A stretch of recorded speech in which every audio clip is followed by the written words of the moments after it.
The gunshot echoed through the valley as Tessa Norman shielded her eyes against the setting sun, watching the stagecoach vanish in a cloud of dust. Blood stained the front of her dress, though not her own, as she clutched her father's pocket, watched the only possession she had left after the robbery. Aspen, Colorado was supposed to be her fresh start, not another nightmare. "Miss, are you hurt?" The deep voice startled her, and she whirled around to face a tall man on horseback, his face partially hidden by the shadow of his hat. The dying sunlight caught the silver of his badge, the town's deputy. "I'm fine," she managed, though her voice betrayed her. "But the others, the driver and the guard, already sent men after the bandits," he said, dismounting in one fluid motion. "Name's Beckett Bailey. Most folks just call me Beck." Despite her situation, Tessa couldn't help but notice his eyes, blue as a summer sky, standing out against his sun-darkened skin. He wasn't like the men back east, with their soft hands and fancy suits. Everything about Deputy Bailey spoke of hardship and resilience. "Tessa Norman," she replied, attempting to brush the dust from her skirts. "I was headed to Aspen to take a position as the schoolteacher." Beck's eyes narrowed slightly. "Schoolteacher? Town's been waiting on you for 2 weeks. Started to think you weren't coming." "My father's funeral delayed me," she said quietly. Something in his expression softened. "I'm sorry for your loss, Miss Norman." He glanced back toward town. "We should get you to safety. There's a room waiting at the boarding house." As they walked toward his horse, Tessa stumbling slightly in her impractical Eastern boots, a second rider approached from the direction of Aspen. The man pulled up sharply, his eyes taking in the scene with practiced efficiency. Beck saw the dust. "Riders came back yet?" "No sign of them, Sheriff," Beck replied, helping Tessa onto his horse before swinging up behind her. "This is Miss Norman, our new schoolteacher. Miss Norman, Sheriff Thomas Blackwell." The sheriff nodded curtly. "Welcome to Aspen, though I wish the circumstances were better." Stage was carrying the mine payroll. "Third robbery this month." "Someone's feeding them information," Beck said, his voice close to Tessa's ear, making her acutely aware of his chest pressed against her back. As they rode toward town, Tessa tried to calm her racing heart. The warmth of Beck's body was the only comfort in this disastrous arrival, though she chided herself for such thoughts. She had come to teach, not to find romance in this wild place. Still, as they crested the hill and Aspen came into view, a collection of wooden buildings nestled in a valley surrounded by towering mountains, she couldn't help but wonder what other surprises awaited her. The town was more developed than she'd expected. The main street boasted a hotel, several saloons, a general store, and what appeared to be a small opera house. Lamps were being lit as dusk settled, casting warm glows through windows. Despite the encroaching darkness, there was still plenty of activity, miners heading to saloons after their shifts, shop owners closing up for the night, and women in fine dresses promenading with gentlemen. "It's bigger than I imagined," Tessa remarked. "Silver made this town," Beck explained. 5 years ago, there was nothing but a few cabins. Now we've got nearly 2,000 souls. And enough trouble to match," the sheriff added darkly. They stopped in front of a 2-story wooden building with a sign reading Mrs. Holloway's boarding house. Beck dismounted first, then reached up to help Tessa down. His hands lingered at her waist a moment longer than necessary, and when their eyes met, something unspoken passed between them. A plump, gray-haired woman bustled out the front door. "Land's sakes, is this our teacher?" "Child, you look like you've been through the ringer, Mrs. Holloway. This is Miss Norman," Beck said. "The stage was robbed about 5 miles out. She could use some hot food and rest." "Robbed? Merciful heavens!" Mrs. Holloway pulled Tessa toward the door. Come in, come in. I've got stew on and fresh bread." Tessa glanced back at Beck, who tipped his hat. "I'll check on your trunks, Miss Norman. Stage company will make good on anything lost." "Thank you, Deputy," she said, suddenly reluctant to part from him. "Beck," he corrected with the hint of a smile. "Just Beck." Later that evening, after a hot bath and a change into borrowed clothes, Tessa sat in Mrs. Holloway's kitchen, a steaming bowl of stew before her. The landlady kept up a steady stream of conversation, filling Tessa in on town gossip. "Now, you'll be starting at the school on Monday. The children are eager to meet you. We haven't had a proper teacher in nearly 6 months, just Pastor Willis filling in when he can. And watch out for the Miller twins. They're holy terrors." Tessa smiled weakly, trying to focus despite her exhaustion. "Mrs. Holloway, what can you tell me about Deputy Bailey?" The older woman's eyes twinkled. "Beckett, good man. Came to town about 3 years back. Keeps to himself mostly, but fair and honest, not like some who wear the badge." She leaned forward conspiratorially. "Ladies in town have been trying to catch his eye for years, but he's not one for socializing." "He seemed capable," Tessa said carefully. "That he is. Rumor has it he rode with some rough crowds before coming to Aspen, but who hasn't had a troubled past out here." Mrs. Holloway shrugged. "West is full of men reinventing themselves. Whatever he did before, he's respected now." A knock at the door interrupted their conversation. Mrs. Holloway rose to answer it, returning moments later with Beck and a small trunk. "Found this on the trail," he explained. "Driver must have tossed it when the shooting started. Name tag says Norman." "My books," Tessa exclaimed, rushing to open it. Inside were indeed several volumes Shakespeare, Dickens, and teaching materials along with a few personal items. "Thank you." Beck shrugged but looked pleased at her reaction. "Sheriff wants to ask you some questions tomorrow if you're feeling up to it. Might help us catch the gang." "Of course," Tessa agreed. "Anything I can do to help." As he turned to leave, Beck hesitated. "Miss Norman, there's a town social Saturday night. Welcome gathering for you, actually. Would be a good way to meet the parents of your students." "That sounds lovely," she replied, wondering if there was more to the invitation. "Good. I'll come by around 7 to escort you if that's acceptable." Before she could respond, he was gone, leaving Tessa to wonder about the quiet deputy with eyes that seemed to see too much, and a past he clearly preferred to keep hidden.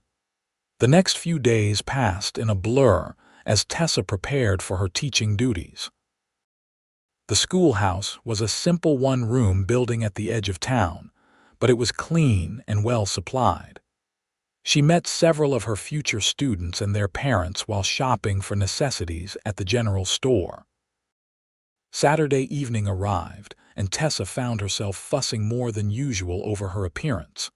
She had salvaged a blue dress from her trunk that complimented her eyes, and Mrs. Holloway had helped her style her auburn hair in a becoming twist. "You look lovely, dear," the landlady assured her. "Deputy Bailey won't know what hit him." Mrs. Holloway. "This is merely a professional courtesy," Tessa protested, though her flushed cheeks betrayed her. Beck arrived precisely at 7, looking transformed in a clean black suit and white shirt. He'd shaved, and without the shadow of stubble, Tessa could better appreciate the strong line of his jaw and the small scar that cut through his right eyebrow. "Miss Norman," he said, his eyes widening slightly as she descended the stairs. "You look beautiful." "Thank you," she replied, accepting his arm. "You clean up rather well yourself, Deputy." The social was held in the town hall, a spacious building that served multiple purposes in Aspen. Tonight it was decorated with paper lanterns and wildflowers, a small band playing in the corner. Nearly everyone in town seemed to be in attendance, all curious about the new schoolteacher.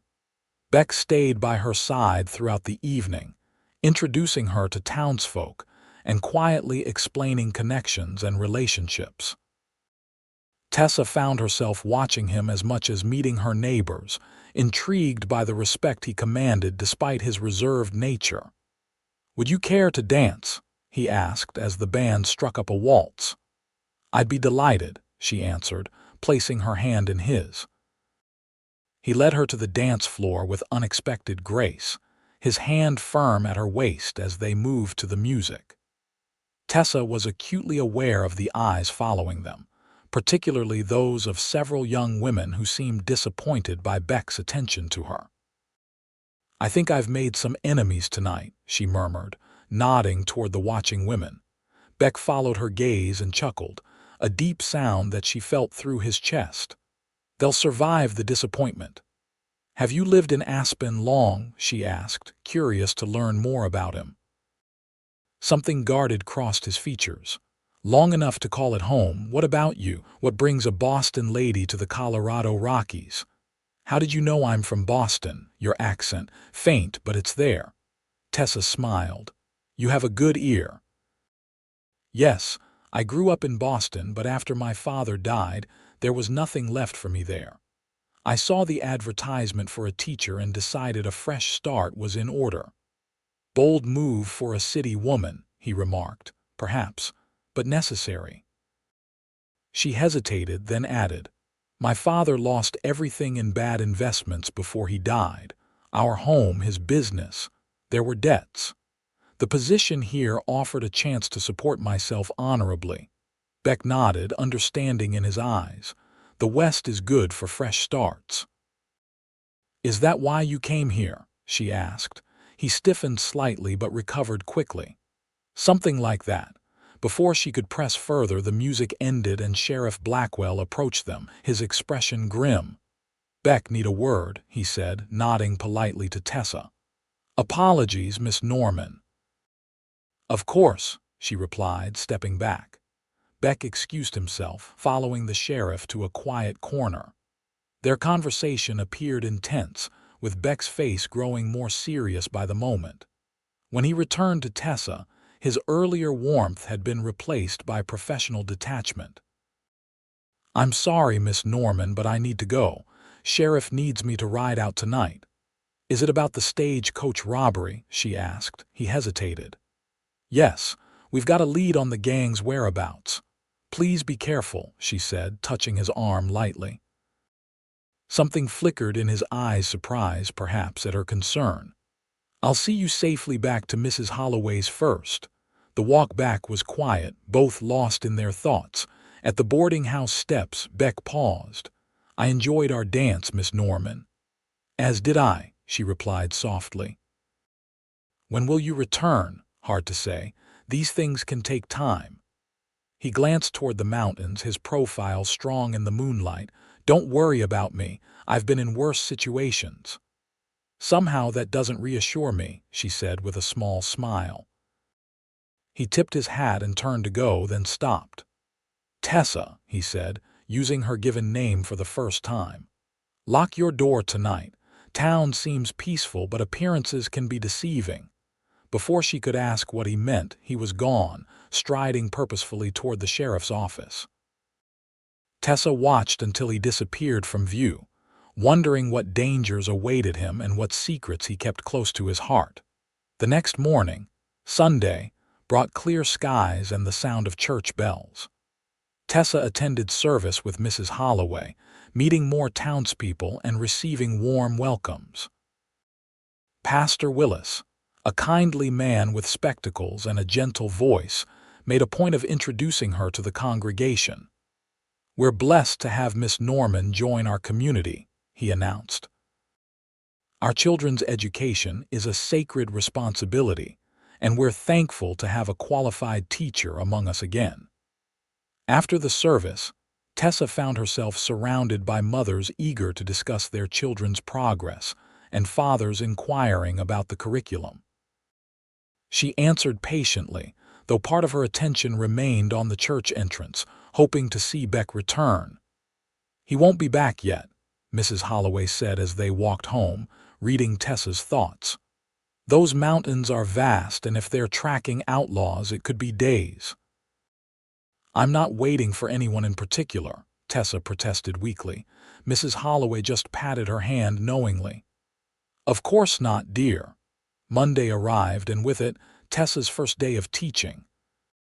28 students ranging from 6 to 16 filed into the schoolhouse, eyeing her with curiosity. She took a deep breath and rang the bell to call them to order. Good morning. I'm Miss Norman, your new teacher. I'm looking forward to getting to know each of you and helping you learn. By midday, Tessa had already identified her challenges. The Miller twins were indeed troublemakers, and several of the older boys clearly resented being in school when they could be working in the mines. But there were bright spots too. Emma Calloway's quick mind, Timothy Reeves's earnest questions, and little Sarah Hudson's delight in reading.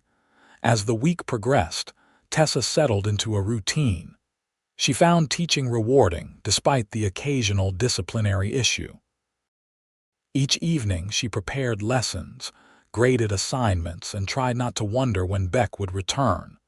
On Thursday afternoon, as she was dismissing the children, she noticed a group of riders entering town. Even at a distance, she recognized Beck's broad shoulders and the way he sat his horse. Relief flooded through her, followed immediately by concern as she realized one rider was slumped forward, apparently injured. Class dismissed, she said quickly. Remember your arithmetic for tomorrow. The children scattered, many running toward the main street to see the commotion. Tessa followed more sedately, though her heart raced. By the time she reached the center of town, a crowd had gathered. Beck and the sheriff were helping a wounded man into the doctor's office while two other deputies led prisoners toward the jail. She waited across the street, uncertain whether to approach. Beck emerged from the doctor's office, speaking intently with Sheriff Blackwell. He looked tired, his clothes dusty from the trail, a dark stain on his sleeve that might have been blood. When he turned and saw her, his expression softened momentarily before returning to its professional mask. After the sheriff walked away, Beck crossed to where she stood. "Miss Norman," he greeted her, touching the brim of his hat. "Deputy," she replied, noting the new lines of fatigue around his eyes. "I'm glad to see you returned safely." "Mostly," he said with a grimace, rolling his shoulder. "You're hurt, just a graze. Doc already looked at it." Tessa hesitated, then said, "Would you care to join me for tea, Mrs. Holloway always has the kettle on, and you look like you could use a rest." He glanced toward the jail, then back at her.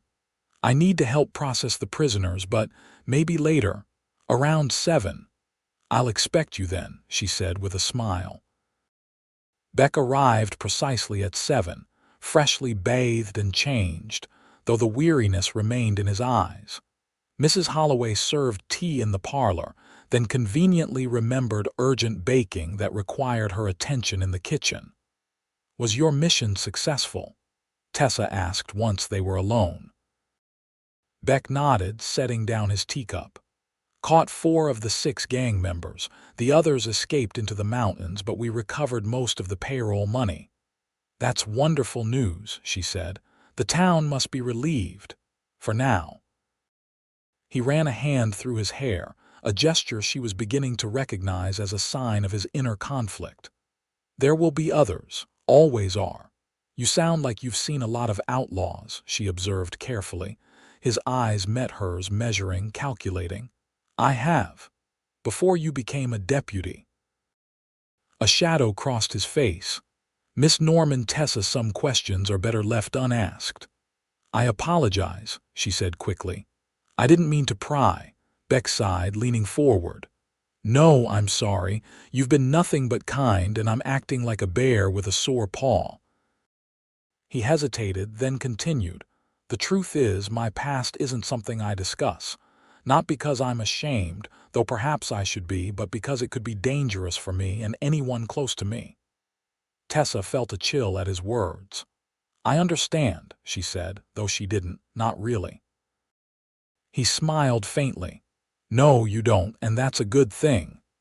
Changing the subject, he asked, "How was your first week of teaching?" They talked about her students, the town, and safer topics until the clock struck 9. As Beck prepared to leave, Tessa walked him to the door. "Thank you for the tea," he said, "and the conversation. It's been a while since I've enjoyed an evening so much." "You're welcome anytime," she replied. "Perhaps when you're less tired you might tell me more about Aspen. I still have much to learn about my new home." "I'd like that." He hesitated, then reached out to brush a strand of hair from her face, his touch feather light. "Good night, Tessa." She watched him walk away, her skin still tingling where his fingers had touched her. Whatever secrets Beck carried, she was increasingly certain she wanted to know them, and the man who kept them so carefully guarded. The following weeks brought a steady rhythm to Tessa's life in Aspen. Her days were filled with teaching, while her evenings often included Beck's company. He began escorting her on walks through town, to church on Sundays, and occasionally to dinner at the hotel restaurant. Though their relationship remained proper, Tessa was increasingly aware of the connection growing between them. One Saturday afternoon in late September, Beck suggested a picnic in the meadow outside town. "The Aspens are turning," he explained. "Won't be many more days like this before winter sets in." They rode out on horseback, Beck leading the way to a perfect spot overlooking the valley. The trees were indeed spectacular, their leaves shimmering gold against the deep blue Colorado sky. Tessa spread the blanket Mrs. Holloway had provided, while Beck unpacked the food. "It's beautiful here," she said, accepting the sandwich he offered. "So different from Boston. Do you miss it?" He asked, settling beside her. "Sometimes. I miss the libraries, the theaters," she smiled. "But I've come to love Aspen too, the mountains, the clean air, the sense of possibility." "And the company," Beck teased, his usual reserve softening. "Some of the company is quite agreeable," she replied, matching his tone. They ate in comfortable silence for a while, watching eagles circle above the valley. Beck seemed more relaxed away from town, less guarded. When they finished their meal, he leaned back on his elbows, face turned to the sun. "I've been meaning to ask you something," Tessa said, gathering her courage. "That first night after the social, you warned me to lock my door." "Why?" Beck's expression darkened. "Just a precaution." "Beck, please, if there's danger in Aspen, I should know about it." He sat up, looking at her intently. "You're right," he sighed. "The stagecoach robberies aren't random. We believe someone in town is working with the gang, providing information about shipments, payrolls." "Someone respectable?" she asked, surprised. "Has to be. Someone with access to that kind of information." "Do you have suspicions?" Beck nodded slowly. "A few, nothing I can prove yet." He reached for her hand. "Tessa, I need you to be careful. Watch who you talk to, what you say, especially about me." "About you? Why?" He withdrew his hand, his face closing off again. "It's complicated." "You keep saying that," she said, frustration creeping into her voice. "Beck, I care about you. Whatever you're not telling me, you wouldn't look at me the same if you knew," he interrupted, his voice harsh. "Try me," she challenged. For a long moment he studied her face as if memorizing it. Then he stood abruptly. "We should head back. Clouds coming in." Tessa looked up to see dark thunderheads building over the mountains. The perfect day was ending, and with it, her chance to break through Beck's walls. Silently, they packed up the picnic and mounted their horses. They were halfway back to town when the storm hit, sudden and violent as mountain weather often is. Rain lashed down, turning the trail muddy and treacherous. Lightning cracked overhead, sending Beck's horse rearing in panic. "This way," he shouted over the downpour, pointing to a small cabin partially hidden among the trees. "Old line shack, we can wait it out." They reached the cabin just as hail began to fall, pelting them with ice the size of marbles. Inside, it was dusty but dry, with a small fireplace, a table, and a narrow cot. "Stay here," Beck ordered, moving back to the door. "I'll see to the horses." While he secured their mounts in the lean-to attached to the cabin, Tessa found matches and kindling by the fireplace. By the time Beck returned, soaked to the skin, she had a small fire going. "You're handy to have around, schoolteacher," he said, removing his dripping coat. "Father believed in practical education," she replied, wringing water from her skirts. "Though I'm afraid we're both going to catch our death if we don't get dry." Beck rummaged through a trunk in the corner, producing a few threadbare blankets. "Not much, but better than nothing." "Turn around and I'll do the same. We can hang our outer clothes by the fire." Blushing furiously, Tessa complied. She removed her sodden dress, keeping on her chemise and petticoat, which were damp but not drenched. Wrapping a blanket around herself, she called, "I'm decent." Beck had stripped to his undershirt and trousers, another blanket draped over his shoulders. He took their wet garments and arranged them on chairs near the fire, then added more wood to the flames. "Storm's settling in," he observed, glancing out the single window where rain continued to pelt down. "Might be here a while." Tessa sat on the edge of the cot, suddenly aware of their isolation and state of undress. Beck seemed to realize it too, keeping a respectful distance as he took a seat on the floor near the fire. "You never answered my question," she said after a long silence. "About your past." He stared into the flames. "No, I didn't." "Beck, whatever it is, I rode with them," he said abruptly. "The Blackwell gang, for 3 years." Tessa froze. The Blackwell gang was notorious throughout the West Bank: robberies, train heists, even murders attributed to them. "You were an outlaw," he nodded, not meeting her eyes. "Started young after the war. My family's farm was gone, parents dead. Thomas Sheriff Blackwell was my cousin. He was riding with a gang then, said they needed smart men who could handle themselves. I needed money and somewhere to belong." "But you're a deputy now," Tessa said, trying to reconcile this revelation with the honorable man she knew. "Got tired of running." "Tired of the killing." His voice was low, pained. "Thomas felt the same. We split from the others, came to Aspen to start over, used his mother's maiden name. No one here knew our past. Until the stagecoach robberies began," she guessed. Beck nodded. "Patterns the same as our old gang." "And they knew things, routes, schedules. Someone's been in contact with them." He finally looked at her, his eyes haunted. "I think they know we're here. The men we captured won't talk, but they smirked when Thomas questioned them. You think they're coming for you, for revenge, or to eliminate witnesses. Thomas and I are the only ones who could identify most of the gang." Tessa moved to sit beside him, her blanket pulled tight around her. "That's why you wanted me to be careful. If they knew I cared for you." He trailed off, then admitted quietly, "And I do care for you, Tessa. More than I should." "I care for you too," she whispered. His hand found hers, warm and calloused. "You should run the other direction. I'm not the man you think I am." "I think you're exactly the man I believe you to be," she countered. "One who made mistakes but found a better path. The past doesn't define you, Beck. Your choices now do." He looked at her with wonder, as if seeing something precious and unexpected. Slowly, giving her every chance to pull away, he leaned forward and brushed his lips against hers. The kiss was gentle, questioning. When she responded, moving closer, his arms encircled her, pulling her against him as the kiss deepened. When they finally broke apart, both breathing heavily, Beck rested his forehead against hers. "I shouldn't have done that." "I wanted you to," she assured him.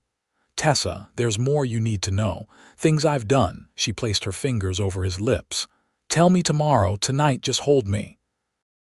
The storm raged through the night, but inside the cabin, Tessa felt safer than she ever had. They slept side by side on the narrow cot, Beck's arms around her, her head on his chest, listening to the steady beat of his heart. Whatever secrets remained between them could wait for morning's light. Dawn broke clear and cool, the storm having washed the world clean. Tessa woke to find Beck already up, stoking the fire and preparing coffee in a battered pot he'd found. "Morning," he said, offering her a cup. "Sleep well." "Better than I expected to on such a small cot," she replied, accepting the steaming drink. Their fingers brushed, and the memory of last night's kiss hung between them.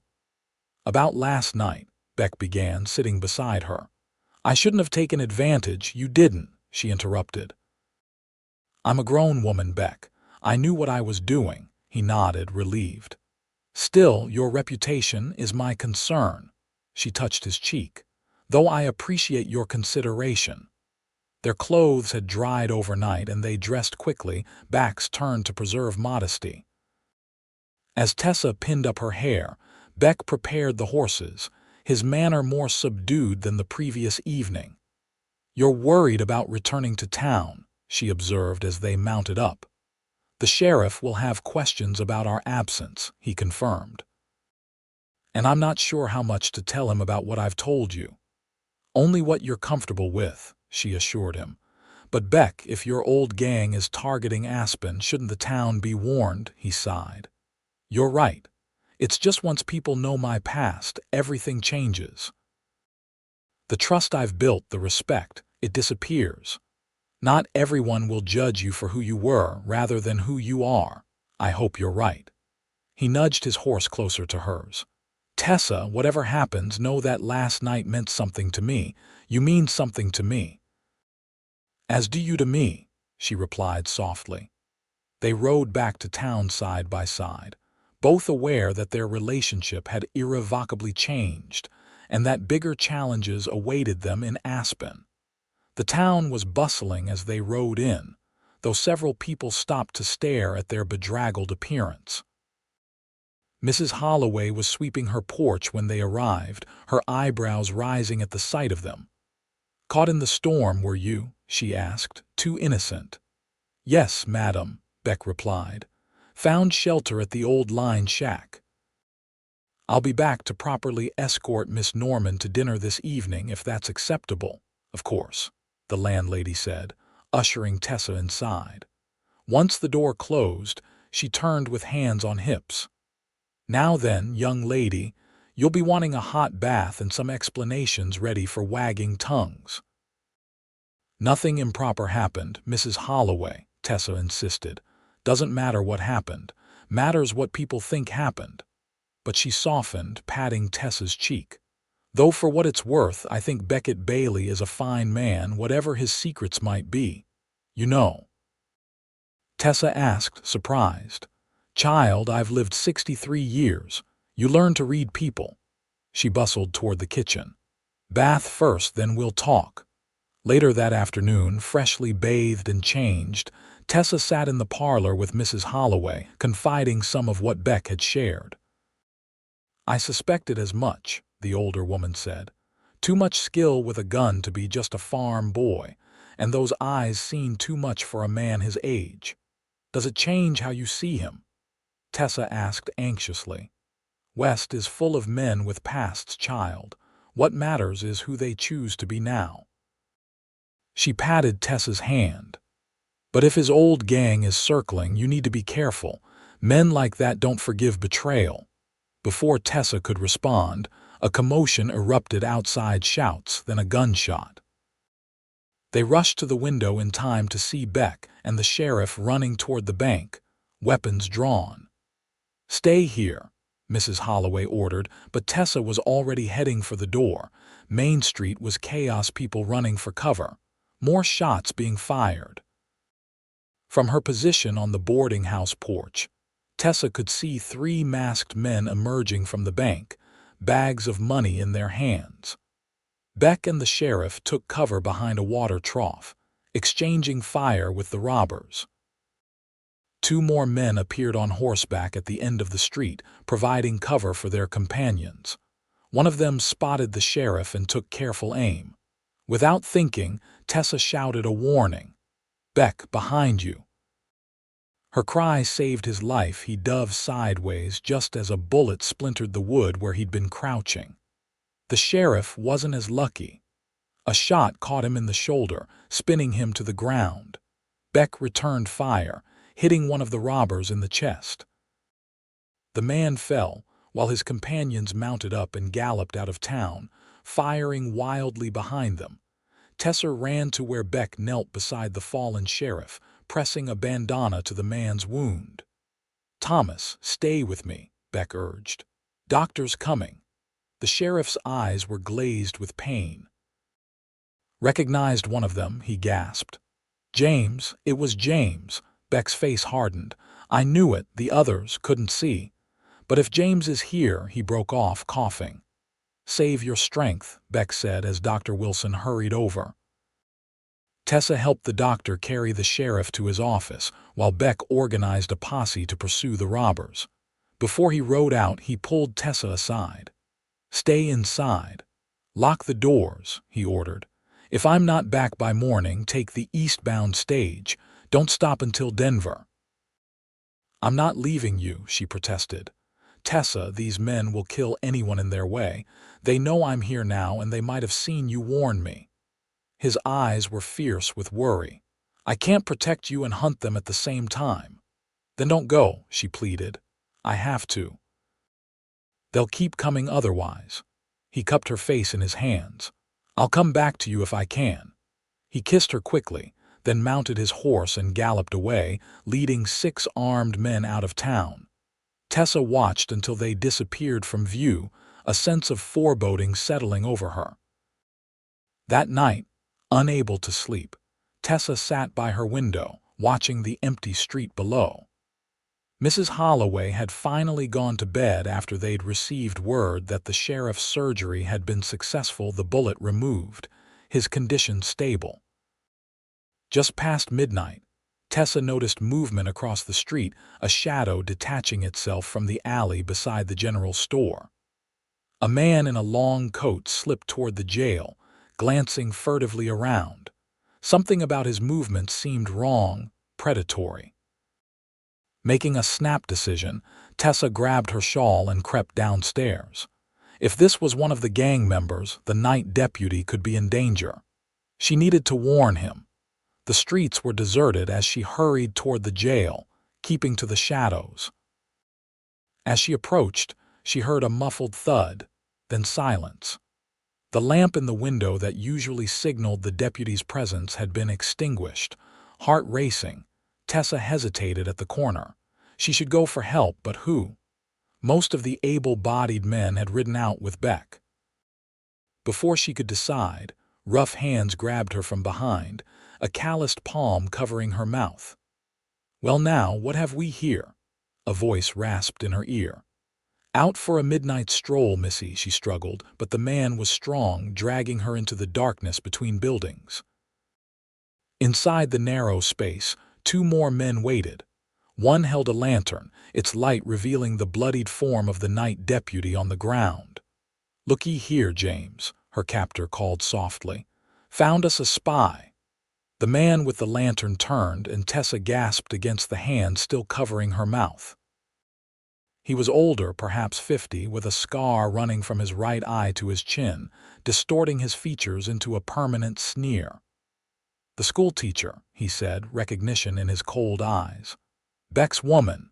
He approached, studying her face. "Pretty little thing, I can see why he's sweet on you." He gestured to the man holding her. "Bring her inside. She just became our insurance policy." They dragged her into the jail, where the 3rd man was already unlocking the cells to free the gang members Beck had captured the week before. One of the prisoners spat at Tessa's feet as he passed. "Tie her up," James ordered. "When Bailey and the others return, they'll find a surprise waiting." Tessa was bound to a chair, a gag tied around her mouth. The men made themselves comfortable, drinking whiskey they found in the sheriff's desk and playing cards while they waited.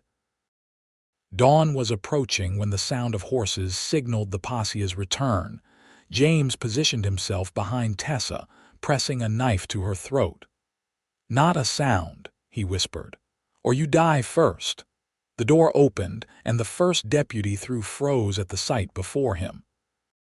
Two more men entered behind him, then Beck. His expression shifted from exhaustion to fury in an instant. "Let her go, James," he said, his voice deadly calm despite the gun aimed at his chest. "Drop your weapons first, cousin," James replied. "All of you." Beck's eyes never left Tessa's as he slowly placed his gun on the floor. The others followed suit. "You always were soft, Beckett," James taunted. "First Thomas, now this woman. Never could separate yourself from your weaknesses." "The only weakness I had was riding with you," Beck retorted. James laughed. "Is that what you tell yourself? That you're reformed?" He pressed the knife harder against Tessa's skin, drawing a thin line of blood. "Tell your friends who you really are. Tell them about Denver, about the guard you shot in cold blood." "That was you, not me," Beck said quietly. "We both know that's not true." James looked at the other deputies. "Your trusted deputy here was one of the most feared gunmen in the territory. Beckett the Butcher, they called him. How many men have you killed, cousin? 20? 30? The other deputies shifted uncomfortably, looking at Beck with new wariness.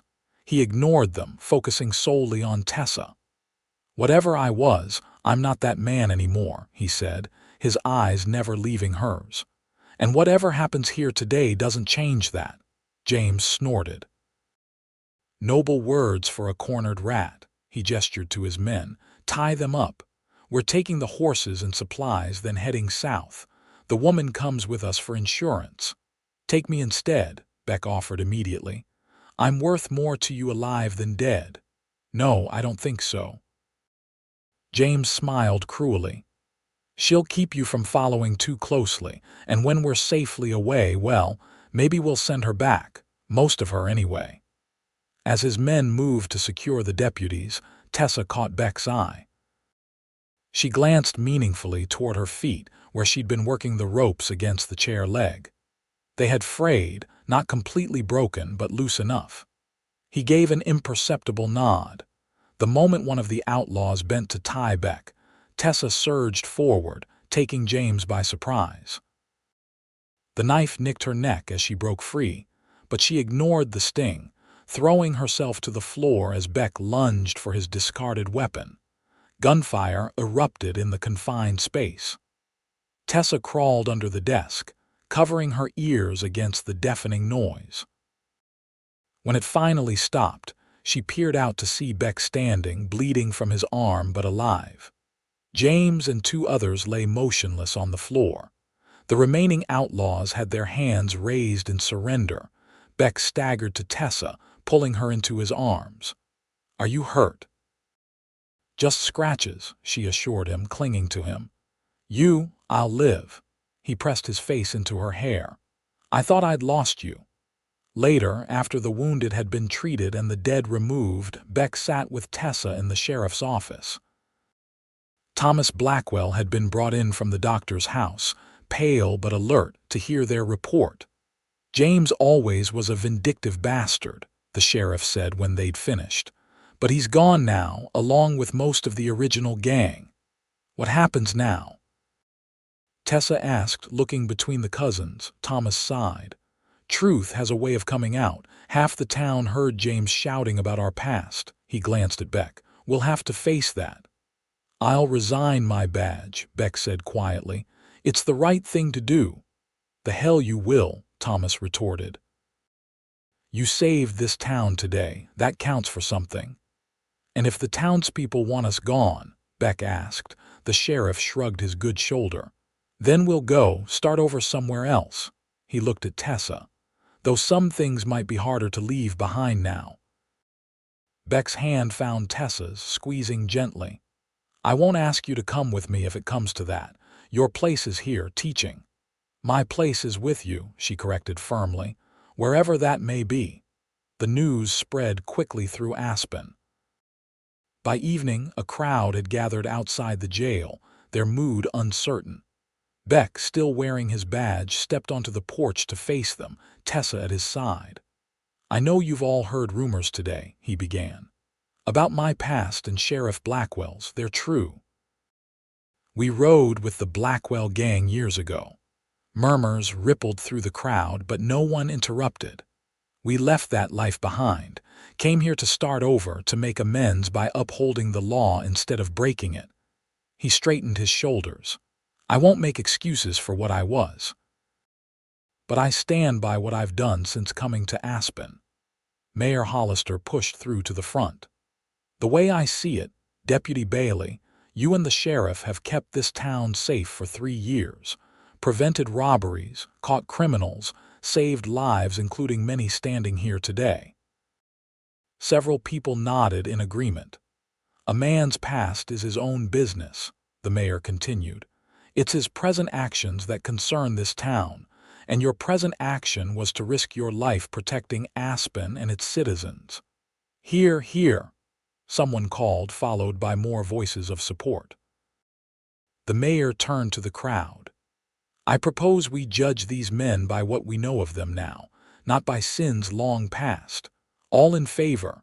A forest of hands rose, along with cheers and applause. Tessa felt Beck's tension ease beside her as the mayor turned back with a smile. Looks like you still have a job, Deputy, and a community that stands with you.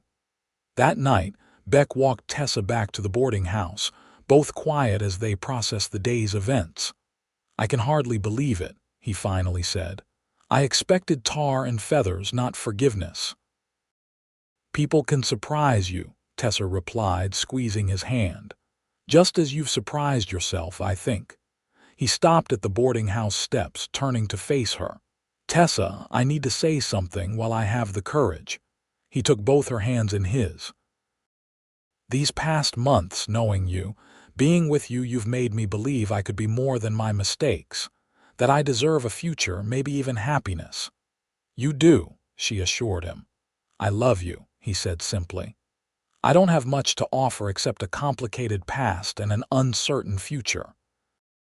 But everything I am, everything I have is yours if you want it. Tessa's heart swelled. I love you too, Beck. Past, present, and whatever future we build together. He reached into his pocket, producing a small, worn ring, a simple gold band with a tiny pearl. This was my mother's. I've carried it with me all these years, a reminder of better times. He held it out, his hand trembling slightly. Tessa Norman, would you do me the honor of becoming my wife? Yes, she whispered, tears blurring her vision. With all my heart, yes. As he slipped the ring onto her finger, Beck's smile was like sunrise breaking over the mountains, full of promise and hope for the days to come.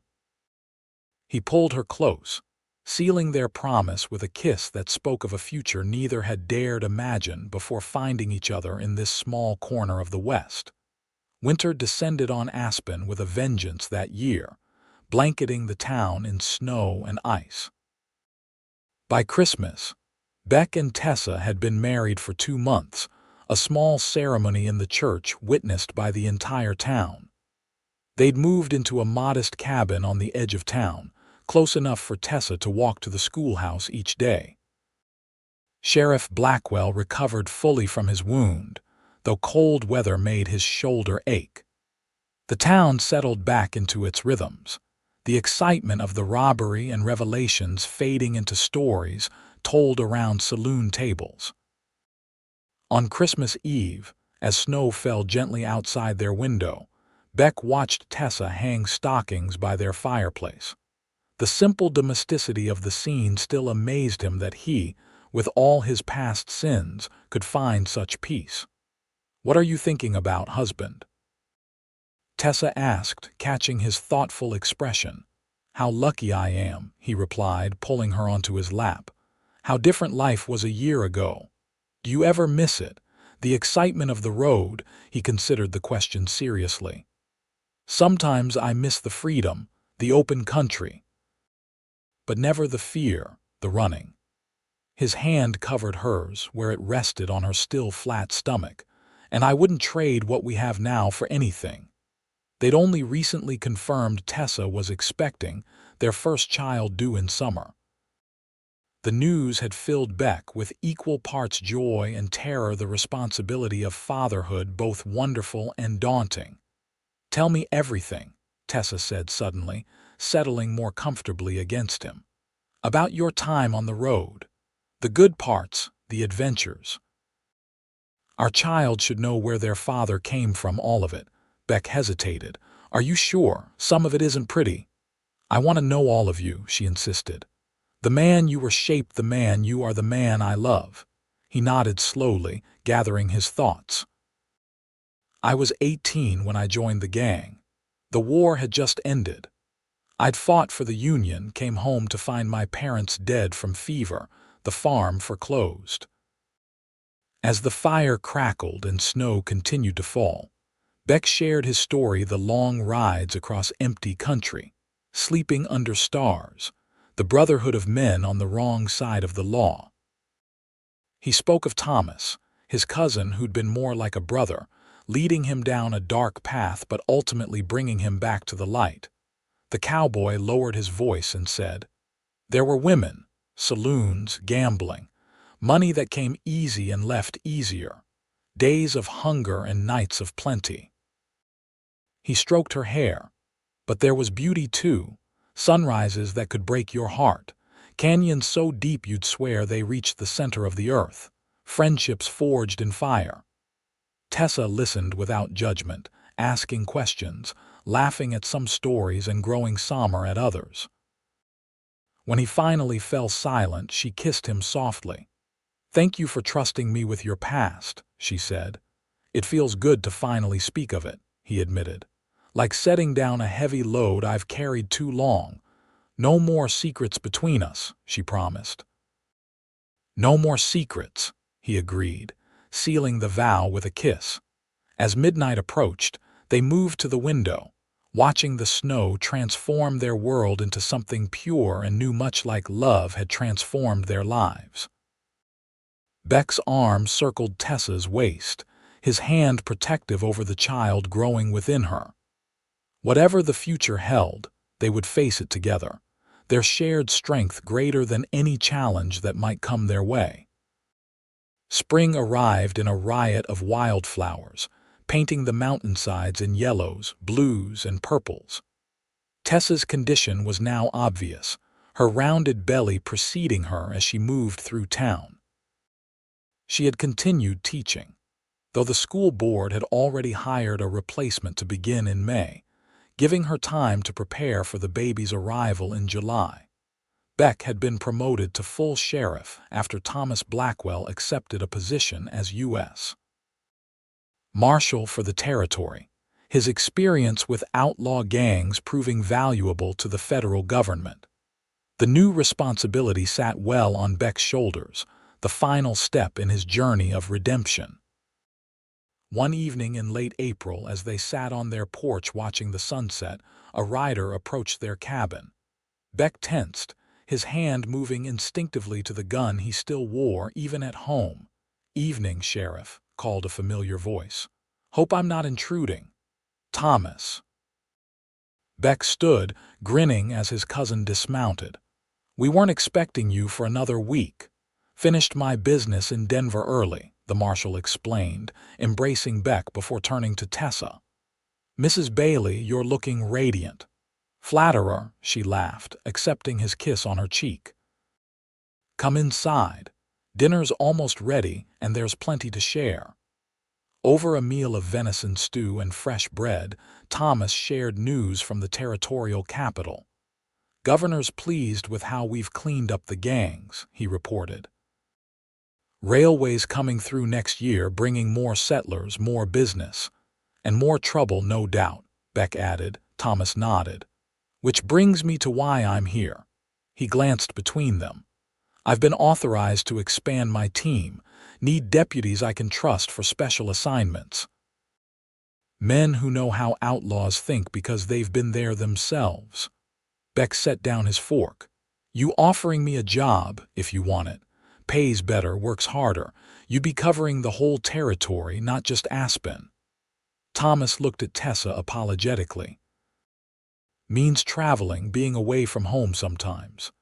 And if I'm not interested, Beck asked carefully, then you remain the finest sheriff Aspen's ever had and I find someone else. Thomas smiled. No pressure, cousin. God knows you've earned the right to your peaceful life here. Later, after Thomas had retired to their spare room, Beck and Tessa discussed the offer in the privacy of their bedroom. "What do you think?" he asked, watching her brush her hair before bed.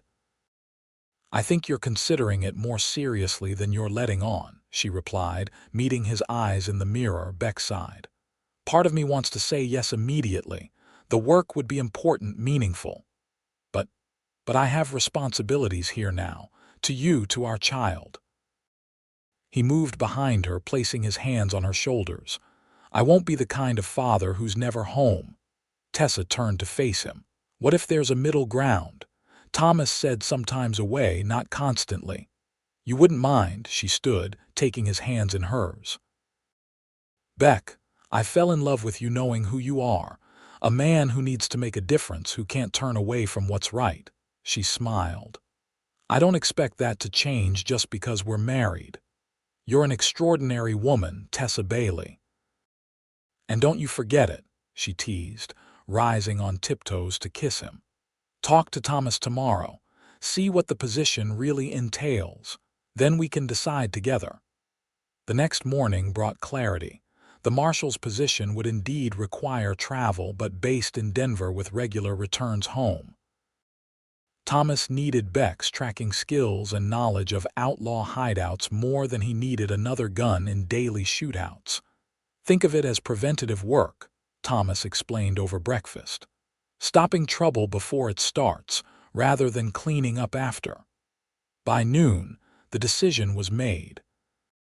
Beck would join the marshal's service after the baby was born, giving him time to train a replacement sheriff for Aspen. Tessa would continue teaching once the child was old enough, perhaps taking private students at first rather than returning immediately to the schoolhouse. As summer approached, they prepared for both the baby and the move to Denver. The town organized a farewell gathering, though it was tinged with sadness at losing their sheriff and beloved teacher. "You two changed this town for the better," Mayor Hollister said during his speech. "Showed us that second chances are worth giving and that love can truly transform a person." Mrs. Holloway wept openly, having become a surrogate mother to Tessa during her time in Aspen. "You write to me about that baby," she insisted. "Every milestone you hear." "We'll visit too," Tessa promised. "Denver's not so far."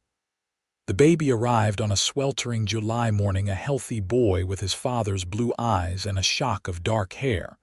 They named him Thomas William Bailey, honoring both Beck's cousin and Tessa's father. "He's perfect," Beck whispered, cradling his son with wonder. 10 fingers, 10 toes, and lungs like a mountain lion." "He'll need those lungs to keep up with his father," Tessa said with a tired smile. "2 lawmen in the family now." Beck looked startled. "He could be anything." "A doctor, a lawyer, or a teacher like his mother," Tessa added. "But look at him, Beck. He has your determination already." As summer faded into autumn, the small family prepared for their journey to Denver. Their cabin was sold, possessions packed, goodbyes said. The stagecoach would take them over the mountains before the first heavy snows made travel impossible. On their final morning in Aspen, Beck rose early, leaving Tessa sleeping with the baby. He walked through the quiet streets, saying private farewells to the place that had given him a second chance. At the cemetery on the hill, he stopped at a fresh grave, one of his deputies who died protecting a bank shipment. "I'll make it count, Jim," he promised quietly. "The life you saved, the trust you showed when others doubted, I won't forget." When he returned home, Tessa was nursing the baby by the window, her face peaceful in the morning light. "Everything all right?" she asked, noting his solemn expression. Beck nodded, moving to stand beside her. "Just making peace with the past so we can embrace the future." He touched his son's downy head. "Our future." "Having second thoughts," Not a single one, he assured her. Wherever we go, whatever comes next, as long as I have you and Thomas, I'm home. The stagecoach departed at noon, carrying the Bailey family toward their new life in Denver. As Aspen disappeared behind them, Beck didn't look back. His arm around Tessa, their son sleeping between them, he faced forward toward a horizon bright with possibility and redemption. In Denver, they established a comfortable home near the territorial offices. Beck's work with Marshal Blackwell proved rewarding, his knowledge of outlaw methods helping to dismantle several criminal operations before they could terrorize settlements. Tessa began teaching music and literature to the daughters of Denver's growing elite, her reputation as an educated Easterner opening doors that might otherwise have remained closed. Thomas William thrived, growing into a curious, energetic child with his father's quick reflexes and his mother's love of books. By his 3rd birthday, he was already sitting tall in the saddle of his pony, guided by Beck's steady hand. 2 years later, the family welcomed a daughter, Grace Elizabeth, born during a spring thunderstorm that reminded them both of the night they'd taken shelter in the lined shack outside Aspen. Where Thomas was boisterous and bold, Grace was thoughtful and observant, watching the world with serious eyes before deciding whether to engage. Life settled into a pattern, Beck's work taking him away periodically, but always bringing him home. Tessa balancing motherhood with her teaching, the children growing in the shadow of the Rockies. They returned to Aspen occasionally, maintaining ties with the community that had embraced them at their lowest point. On the 10th anniversary of their arrival in Denver, they hosted a gathering at their home, now a comfortable 2-story house near the city center. Marshal Blackwell, still unmarried but devoted to his godchildren, brought gifts from his travels. Mrs. Holloway, now in her 70s but spry as ever, had made the journey from Aspen despite the distance. Even Mayor Hollister and his wife had come, bearing news of the town's continued prosperity. After the guests had departed and the children were asleep, Beck and Tessa sat on their porch, enjoying the summer evening and a rare moment of solitude. "Happy?" Beck asked, his hand finding hers as naturally as breathing. Tessa smiled, the years having only enhanced her beauty in his eyes. "Completely, you, more than I ever thought possible." He raised her hand to his lips. "Sometimes I still can't believe this life is mine, that I'm allowed such happiness after everything." "Everyone deserves redemption, Beck. You earned yours." He pulled her closer, thinking of the journey that had brought them here from a dusty road outside Aspen to this peaceful home filled with love and laughter. The secrets he'd carried for so long had become simply stories now, shared with friends who accepted his past and celebrated his present. "I've been thinking," he said after a comfortable silence. "Thomas is taking over as chief marshal next year when Wilson retires. He's offered me a position that would keep me in Denver permanently. Administrative, mostly training new deputies, organizing operations. Less dangerous, more regular hours. Are you interested?" Tessa asked. "I am," he admitted. 10 years of riding the territory, I've done my part, and the children are growing so fast I don't want to miss any more than I already have." "They'd love having you home more," she said. "As would I." Beck nodded thoughtfully. "I've been thinking about something else too, using some of our savings to buy land outside the city. Not a full working ranch, but enough for horses, maybe some cattle. A place where Thomas can ride to his heart's content and Grace can have the garden she keeps talking about. Returning to your roots," Tessa teased gently, in a way, but doing it right this time. He gazed out at the distant mountains, still visible in the fading light. "Building something that lasts for our children and maybe someday their children." "I think it sounds wonderful," Tessa said. A new adventure for the Bailey family. Then we'll do it, he decided. Start looking this summer, build next spring. As night fell completely, they remained on the porch, counting stars and making plans. The path that had brought them together, paved with secrets, danger, and unexpected love, had led to this moment of perfect contentment. Whatever the future held, they would face it as they had faced everything since that fateful day outside Aspen. Together, stronger for having found each other in the vast wilderness of the West. Beck never regretted the choices that had brought him here, from misguided youth to outlaw, from deputy to marshal, from solitary rider to husband and father. Each step, even the missteps, had been necessary. And when his children asked about his time on the road, he told them everything, the good and the bad, the triumphs and failures, knowing that honesty was the foundation of the legacy he wished to leave them. For Tessa, the journey from Boston schoolteacher to frontier wife had been equally transformative.